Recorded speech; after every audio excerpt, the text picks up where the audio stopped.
بسم الله الرحمن الرحيم أفكلما عاهدوا عهدا نبذه فريق منهم بل أكثرهم لا يؤمنون۔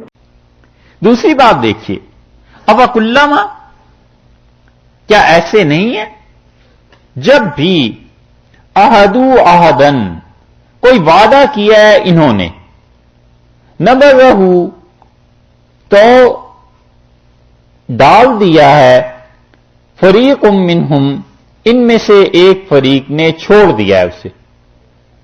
نبذہ، ڈالنا کسی چیز کا، کسی چیز کو پھینک دینا، تو نبذہ، اس عہد کو، اس پیمان کو، اس وعدے کو، ان میں سے ایک گروہ ایسا ہے جس نے پھینک دیا ہے۔ وعدہ کیا تھا اللہ کی اطاعت کا، توحید کا، رسالت کو ماننے کا، مگر یہ بنی اسرائیل والے یہ اس کو پھینکتے چلے گئے ہیں۔ ان میں سے ایک گروہ ایسا ہے، بل اکثرہم، بلکہ ان کی اکثریت ایسی ہے کہ لا یؤمنون، یہ ایمان نہیں رکھتے۔ یہاں پر ایمان مفسرین کہتے ہیں کہ لغت کے معنی میں استعمال ہوا ہے، اصطلاح کے معنی میں نہیں۔ ایک تو ہے اصطلاح ایمان کی، جس کی کچھ خاص چیزیں مراد ہیں، اللہ تعالیٰ پہ ایمان، فرشتوں پہ، اور یہ ساری چیزیں۔ تو ایک تو وہ ہے جو اصطلاح میں جسے ہم ایمان اور کفر کہتے ہیں۔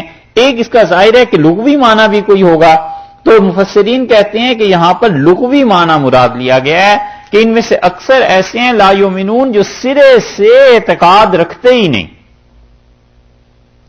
ہیں ہی کافر، انہیں پرواہ ہی نہیں ہے کہ کوئی چیز ہے بھی یا نہیں ہے، مانتے ہی نہیں۔